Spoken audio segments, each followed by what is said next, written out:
I actually feel a little bit nervous making this video, but I feel like there's a long overdue life update in order, okay? Why I left Peru, my honest thoughts on the spiritual world, and what's next for me now in my life and business. So much of my identity growing up was wrapped around being the free spirit, the nomadic one who rejected the 9 to 5, who left the UK at 17 to go find herself, and even got a travel tattoo on the streets of India 3 days after my birthday. And for a long time, that kind of did feel like freedom. Saying yes to everything, traveling, drinking, partying. It gave me a lot of experiences, but it also left me very ungrounded and very disconnected from who I actually was.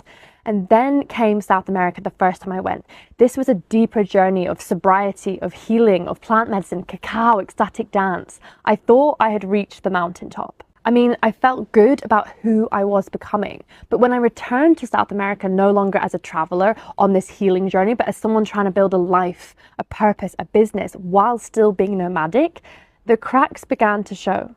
After living in Peru for 2 years, the spiritual communities I thought I'd find belonging within often felt like a performance. Spirituality as an identity, but not something actually lived. So much talk of healing, but very little of integration or action.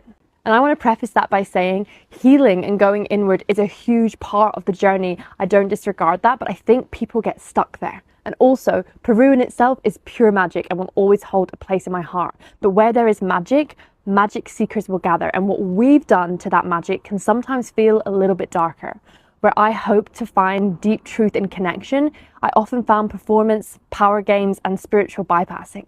In the places that were meant to feel the most free, I felt the most judged. And where authenticity was claimed, there was a uniform to